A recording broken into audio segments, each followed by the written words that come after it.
করেছি শুরু, জ্ঞান সাধনায় হব ধ্যানী, জানবো কুরআন হাদিস আমি ইনশাআল্লাহ। আসসালামু আলাইকুম ওয়া রাহমাতুল্লাহি ওয়া বারাকাতুহু।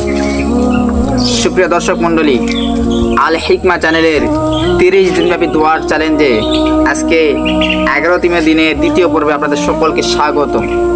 আশা করছি আপনারা সকলেই ভালো আছেন, সুস্থ আছেন, আলহামদুলিল্লাহ। আজকে আমি আপনাদের মাঝে এমন একটি গুরুত্বপূর্ণ দোয়া শেখাবো যে দোয়াটুকু আমাদের প্রত্যেকের জীবনেই গুরুত্বপূর্ণ, কারণ আমরা প্রত্যেকেই অসুস্থ হয়ে থাকি। অসুস্থতার বালা মুসিবত আমাদের প্রত্যেকের জীবনে আসে। এখন দোয়ার মাধ্যমে কিভাবে আমরা সেই অসুস্থতা থেকে আরোগ্য লাভ করতে পারি, দোয়ার মাধ্যমে কিভাবে সেই অসুস্থতা থেকে সুস্থতা কামনা করতে পারি, এই দোয়াটুকুই আজকে আমি আপনাদের মাঝে শেখাবো। সুপ্রিয় দর্শক মণ্ডলী, আপনারা বুঝতেই পারতেছেন আজকের এই ভিডিওটি অনেক অনেক গুরুত্বপূর্ণ। আর এই ভিডিওটি শুরু করার পূর্বেই, এই দোয়াটুকু আপনাদের শেখানোর পূর্বেই সকলের কাছে রিকোয়েস্ট, আপনারা যারা আমাদের আল হিকমা চ্যানেলে এখনও সাবস্ক্রাইব করেন নাই, এই চ্যানেলটুকু সাবস্ক্রাইব করে রাখুন, এবং যারা ফেসবুক পেজ থেকে দেখতেছেন ফেসবুক পেজটিও ফলো করে রাখুন। প্রিয় দর্শক, আজকে যে দোয়াটুকু আমরা আপনাদেরকে শেখাবো সেই দোয়াটি হচ্ছে, যখন আমরা অসুস্থ হব সেই অসুস্থ থেকে সুস্থতা হওয়ার জন্য আল্লাহর কাছে কিভাবে দোয়া করব, অথবা আমরা অসুস্থ কোনো ব্যক্তিকে দেখতে গেছি সেই অবস্থায় তার জন্য কি দোয়া করব, এই দোয়াটুকুই আজকে আমি আপনাদের মাঝে শেখাবো। সে দোয়াটি হচ্ছে, আযহিবিল বাসা রব্বানান নাসি ওয়াশফি আনতাশ শাফি লা শিফা ইল্লা শিফাউকা শিফাআন লা ইউগাদিরু সাকামা।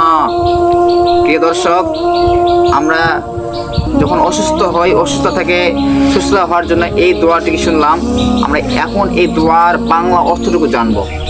এই অসুস্থতা থেকে সুস্থ হওয়ার বাংলা দোয়া অর্থ হচ্ছে, হে মানুষের রব, আপনি কষ্ট দূর করে দিন এবং সুস্থতা দান করুন। আপনি হচ্ছে সুস্থতা দানকারী, আপনার সুস্থতা ছাড়া অন্য কোনো ধরনের কোনো আরোগ্য বা সুস্থতা নাই। আপনি এমন সুস্থতা দান করুন যা কোনো রোগকেই অবশিষ্ট আর রাখে না। প্রিয় দর্শক, আমরা জানলাম অসুস্থতার বালা মুসিবত থেকে সুস্থ হওয়ার দোয়া। তো এই যে দোয়াটুকু শুনলাম, আশা করি আপনাদের সকলেরই এই দোয়া মুখস্থ হয়ে গেছে। যাদের এখনো মুখস্থ হয় নাই তারা আরেকবার আমার সঙ্গে বলুন, মনোযোগ দিয়ে বলবেন, আযহিবিল বাসা রব্বানান নাসি ওয়াশফি আনতাশ শাফি লা শিফা ইল্লা শিফাউকা শিফাআন লা ইউগাদিরু সাকামা।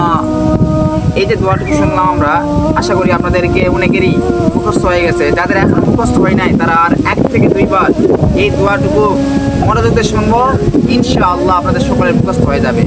তো প্রিয় দর্শক, আজকে আমরা যে দোয়াটি শুনলাম সেই দোয়াটি হচ্ছে, আমরা যখন অসুস্থ হয়ে পড়বো এই সময় আল্লাহর কাছে এই দোয়াটুকু বলে আল্লাহর কাছে চাইব, এবং যখন আমরা অসুস্থ ব্যক্তিকে দেখতে যাবো সেই সময়ও তাদেরকে দেখার পর এই দোয়াটুকু বলবো। আপনারা বুঝতে পারছেন এই দোয়াটি আপনাদের প্রত্যেকের জন্য কতটা গুরুত্বপূর্ণ।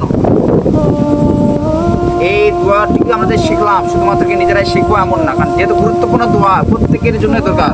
কারণ যারা আমাদের অসুস্থতা কিন্তু লেগেই থাকে, বাজারে যাই, মেডিসিন খাই, অনেক কিছু খাই, তারপরে কি আমরা সুস্থ হয় না, অনেক বড় বড় ধরনের অসুখ হয়। এই যখন আমাদের বড় বড় ধরনের অসুখ হবে, ছোটখাটো অসুখ হবে, তখনই যাতে আমরা এই দোয়াটুকু সঠিকভাবে পালন করি, যদি সঠিক নিয়তে পালন করি, তাহলে ইনশাআল্লাহ আমাদের সেই অসুখকে আল্লাহ তাআলা আরোগ্য দান করবেন, সুস্থতা দান করবেন। তো আপনারা বুঝতেই পারতেছেন আজকের দোয়াটুকু কতটা গুরুত্বপূর্ণ। তো এই দোয়াটুকু যেন আল্লাহ তাআলা আমাদের প্রত্যেককে সঠিকভাবে আমল করার তৌফিক দান করেন, সকলে বলি আমিন।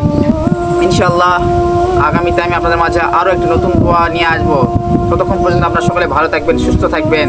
আসসালামু আলাইকুম ওয়া রাহমাতুল্লাহি ওয়া বারাকাতুহু।